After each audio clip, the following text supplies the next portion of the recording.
एक बार की बात है, निचले हिमालय की पहाड़ियों में बसे एक छोटे से गांव में भरत नाम का एक जवान लड़का रहता था।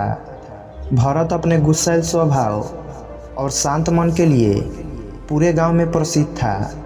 उसका मन हर समय विचारों से भरा रहता। विचारों के इस तूफान ने उसके मन को पूरी तरह से अशांत कर रखा था। शांति तो जैसे उसके जीवन से गायब हो गई थी। वह हर समय अपने विचारों में खोया रहता और एक तनावपूर्ण जीवन जी रहा था। अपने अशांत मन और गुस्सैल स्वभाव की वजह से उसके घर वालों और गांव के लोगों से भी उसके संबंध अच्छे नहीं थे, जिस वजह से वह खुद को और भी ज़्यादा अकेला व अपमानित महसूस करता। वह और भी ज़्यादा मानसिक तनाव की स्थिति में चला जाता। एक दिन की बात है, भरत अपने गांव के बाहर की गलियों में टहल रहा था कि तभी उसका सामना एक बूढ़े बौद्ध भिक्षुक से हुआ, जो कि एक पेड़ के नीचे ध्यान की अवस्था में बैठे हुए थे। बौद्ध भिक्षुक के चेहरे से एक निर्मल शांति की आभा झलक रही थी। इस असीम शांति ने भरत को बौद्ध भिक्षु की ओर आकर्षित किया। जब भरत बौद्ध भिक्षु के निकट पहुंचा तो उसने उनके चारों तरफ एक सकारात्मक ऊर्जा का अनुभव किया। भरत को यह महसूस हुआ अद्भुत शांति और असीम सकारात्मक ऊर्जा का स्रोत कहीं न कहीं बौद्ध भिक्षु के भीतर ही है। इसलिए वह वहीं बैठकर उनके आंखें खुलने का इंतजार करने लगा। थोड़ी देर बाद जब बौद्ध भिक्षुक ने अपनी आंखें खोली तो एक जवान लड़के को बैठा पाया, जो कि काफ़ी तनावग्रस्त और नकारात्मक भावनाओं से भरा हुआ लग रहा था। भरत ने बौद्ध भिक्षु की ओर लालसा भरी नज़रों से देखा और बड़ी सम्मानपूर्वक कहा, मुनिवर, मेरा मन बहुत अशांत है। मेरे मन के विचार मुझे खाए जा रहे हैं। मैं एक क्षण के लिए भी शांति का अनुभव नहीं कर पा रहा हूँ। क्या आप मुझे सिखा सकते हैं कि मैं अपने इस अशांत मन को शांत कैसे कर सकता हूँ? बौद्ध भिक्षुक ने भरत के दर्द को समझते हुए उसकी ओर दया भरी नज़रों से देखा और कहा, मेरे प्यारे बच्चे, मैं तुम्हें एक कहानी सुनाना चाहता हूँ। इस कहानी में मानसिक शांति और खुशहाली के रहस्य छुपे हुए हैं। क्या तुम इस कहानी को सुनना चाहोगे? भरत ने हाँ में अपना सिर हिला दिया और पूरी एकाग्रता के साथ कहानी सुनने के लिए तैयार हो गया। उसके अंदर की उत्सुकता अब अपने चरम पर थी। बौद्ध भिक्षुक ने कहानी सुनानी शुरू की। बहुत समय पहले की बात है, एक नगर में शक्ति नाम का एक आदमी रहता था। शक्ति बहुत ही महत्वाकांक्षी व्यक्ति था। उसे हर काम में लोगों से तारीफ चाहिए होती थी। अगर उसे किसी काम में असफलता या लोगों से बुराई सुनने को मिलती तो वह गहरी चिंता और तनाव में चला जाता। उसका मानना था कि सफलता और भौतिक संपत्ति उसे मनचाहा सुख देगी, लेकिन वह जितना ही सफलता और तारीफ के पीछे भागता, वह उतने ही गहरे मानसिक तनाव में डूबता जा रहा था। लेकिन एक दिन अचानक ही शक्ति का सामना उस समय के एक बहुत ही प्रसिद्ध बौद्ध भिक्षुक से हुआ, जिनका नाम था महाकौशक। महाकौशक अपने हजारों शिष्यों को ध्यान साधना की शिक्षा दिया करते थे और वो खुद भी एक बहुत ही बड़े ध्यानी और आत्मज्ञानी व्यक्ति थे। महाकौशक की अद्भुत एकाग्रता और स्थिर शांत चित्त से प्रभावित होकर शक्ति ने उनसे अपने भटकते मन को शांत करने का तरीका जानना चाहा। शक्ति ने कहा, भंते, मैं हमेशा सफलता के पीछे भागता रहता हूँ और लगातार और भी अधिक पाने के लिए प्रयास करता रहता हूँ। फिर भी मुझे कोई अस्थायी संतोष या आत्मसंतुष्टि नहीं मिलती है। इस निरंतर बेचैनी के बीच मुझे शांति कैसे मिल सकती है? भिक्षुक महाकौशक ने शक्ति की ओर करुणा भरी नज़रों से देखा और उत्तर दिया, तुम्हारा मन एक अशांत नदी की तरह है जो हमेशा बहता और दौड़ता रहता है। कभी भी स्थिर नहीं रह पाता। अपने अशांत मन को शांत करने के लिए तुम्हें अपने विचारों को बिना किसी रुकावट के जाने देने की कला सीखनी पड़ेगी। शक्ति हैरान था। उसने कहा, लेकिन मैं विचारों को कैसे जाने दे सकता हूँ? आखिर मैं भी तो अपनी इच्छाओं और महत्वाकांक्षाओं से जुड़ा हुआ हूँ। ये सुन भिक्षुक महाकौशक मुस्कुराए और बोले, कल्पना करो कि तुम्हारे हाथ में पानी से भरा एक गिलास है। अब तुम जितनी देर तक इसे पकड़े रहोगे यह उतना ही भारी होता चला जाएगा, और अगर तुम काफ़ी लंबे समय तक इसे पकड़ कर रखते हो तो तुम्हारे हाथ में दर्द होना शुरू हो जाएगा। लेकिन अगर तुम अपनी पकड़ ढीली कर देते हो और इसे जाने देते हो तो बोझ खत्म हो जाएगा। भरत ने कहानी और उसके संदेश को ध्यान से सुना। वह समझ गया कि अपने विचारों और इच्छाओं से चिपके रहना ही उसके बोझ को बढ़ाता है और उसके अंदर अशांति पैदा करता है। अब भरत को कहानी का अंत सुनने का बेसब्री से इंतजार था। बौद्ध भिक्षुक ने कहानी को जारी रखते हुए कहा, शक्ति ने बौद्ध भिक्षुक महाकौशक के सलाह को मानते हुए विचारों को जाने देने का अभ्यास करना शुरू कर दिया। वह अपने विचारों और भावनाओं को बिना किसी पूर्व निर्णय के बस आते और जाते हुए देखता। अब उसने विचारों को पकड़ना छोड़ दिया था। उसके अंदर विचार उठते और स्वतः ही समाप्त हो जाते। धीरे धीरे उसे महसूस होने लगा कि उसकी इच्छाएं और लगाव ही उसके सभी दुखों का कारण है। जैसे जैसे शक्ति साधना में उतरता गया, उसने पाया कि वर्तमान में रहना ही आंतरिक शांति का एकमात्र स्रोत है। वह स्वयं को वर्तमान में स्थिर करके अपने मन की निरंतर बकबक से छुटकारा पा सकता है। धीरे धीरे शक्ति का मन शांत सरोवर की तरह हो गया, जो अपने चारों ओर की सुंदर दुनिया को अपने में चित्रित कर लेता है। उसने जीवन की सादगी में संतोष पाकर अति महत्वाकांक्षी और भौतिक संपत्ति के प्रति अपने लगाव को छोड़ दिया। जैसे जैसे लोगों के बीच शक्ति के अंदर हुए इस अद्भुत बदलाव की खबर फैली, तो दूर दूर से लोग उससे मार्गदर्शन के लिए आने लगे। वह लोगों को विचारों को मुक्त करने की कला सिखाकर और स्वयं के भीतर शांति पाने का मार्गदर्शन देकर लोगों के बीच शांति और ज्ञान का प्रकाश स्तंभ बन गया। शक्ति और भिक्षुक महाकौशक की कहानी खत्म करने के बाद बौद्ध भिक्षुक थोड़ी देर के लिए मौन हो गए, ताकि भरत के अंदर इस कहानी का अर्थ गहराई से बैठ सके। भरत ने बूढ़े बौद्ध भिक्षुक की ओर देखा। अब उसकी आंखों में एक नई समझ दिखाई पड़ रही थी।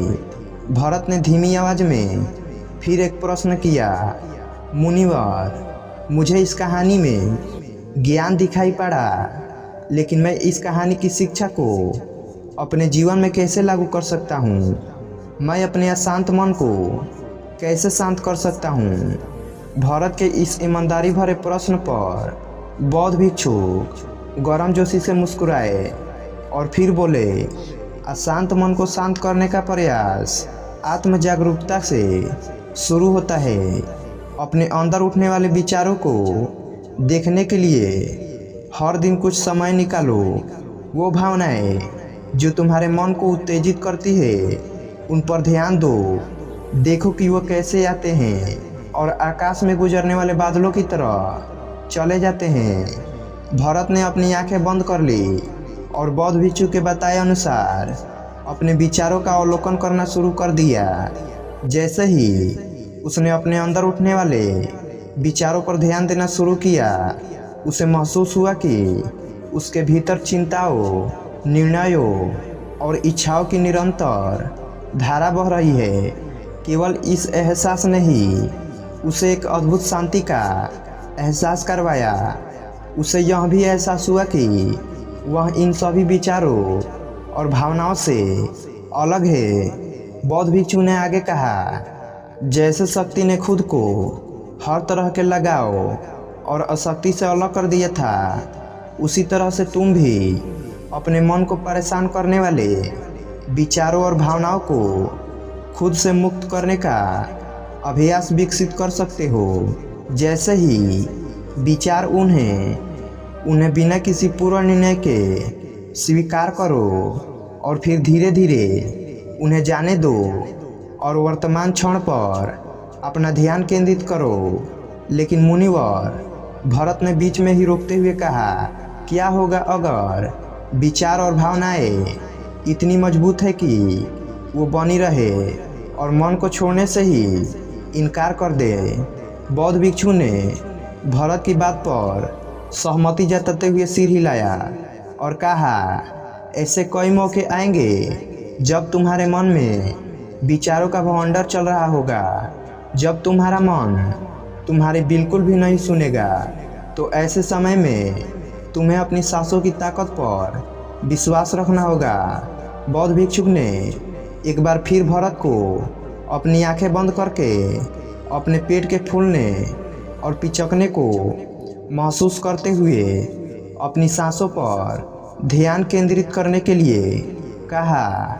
बौद्ध भिक्षुक ने समझाते हुए कहा, जब भी तुम्हारा मन उत्तेजित और अशांत हो तो तुरंत अपनी सांसों पर लौट आओ। सांसों की नियमित गति तुरंत तुम्हें वर्तमान के क्षणों में वापस खींच लाएगी और एक शांति का एहसास करवाएगी। भरत ने कुछ देर तक बौद्ध भिक्षु के निर्देशानुसार अपनी आती जाती सांसों पर ध्यान केंद्रित करने का अभ्यास किया। इस छोटे से अभ्यास ने उसे अपने मन की शांति और स्थिरता का एक क्षणिक अनुभव करवाया।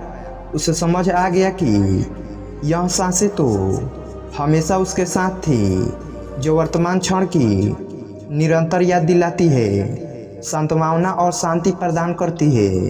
भरत की इस प्रगति को देखकर बौद्ध भिक्षु मंद मंद मुस्कुराए और बोले, मेरे प्यारे भरत, अशांत मन को शांत करना एक ऐसा अभ्यास है जिसके लिए धैर्य और मजबूत इच्छा शक्ति की ज़रूरत होती है।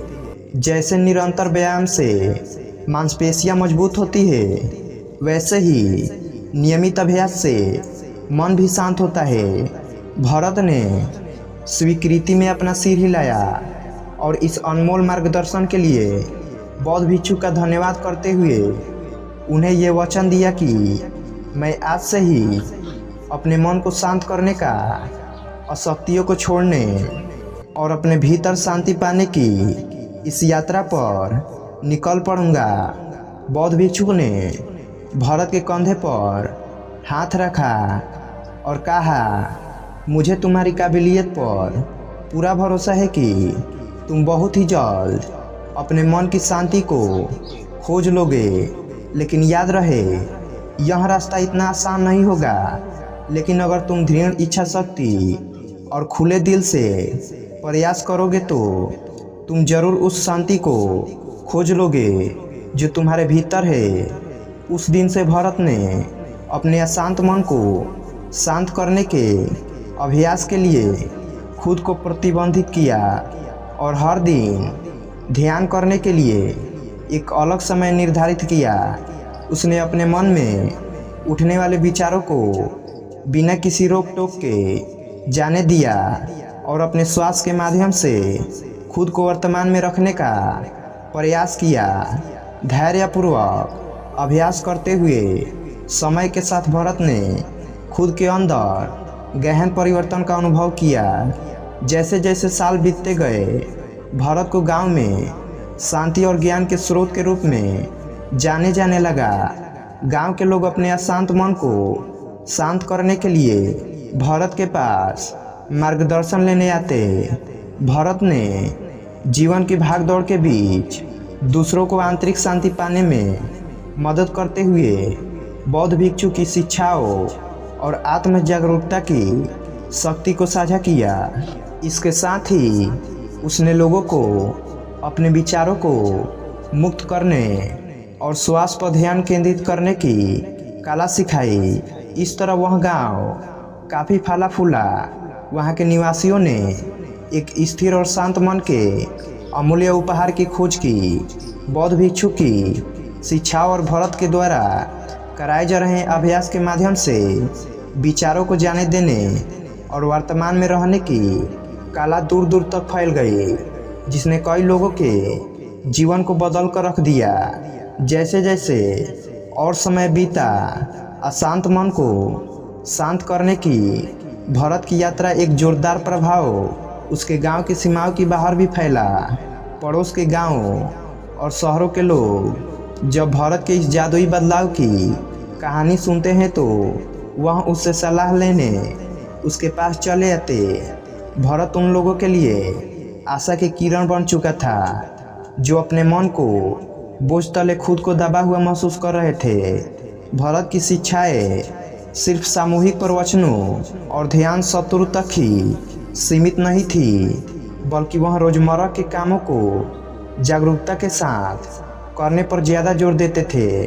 वह लोगों को याद दिलाते थे कि अपने विचारों और भावनाओं के प्रति जागरूक बनो। तुम दिन भर क्या बोलते हो, आसपास घटने वाली घटनाओं पर कैसी प्रतिक्रिया देते हो, इस पर ध्यान दो। हर एक काम को पूरी जागरूकता के साथ करो। जब भोजन करो तो हर एक निवाले के स्वाद का आनंद लो। जब सूरज की रोशनी में खड़े हो तो उसके किरणों की गर्मी को महसूस करो। लोगों की बातों को ध्यानपूर्वक सुनो और समझो। यह सभी छोटे छोटे बदलाव ने लोगों के जीवन में चमत्कारी परिवर्तन ला दिए। भरत के शिक्षाओं से लोगों ने जाना कि जीवन का आनंद और खुशी तो वर्तमान के पलों को जीने में है। तो दोस्तों, इसी के साथ यह कहानी ख़त्म होती है। उम्मीद करता हूँ कि आपको इस वीडियो से काफ़ी कुछ सीखने को मिला होगा। धन्यवाद।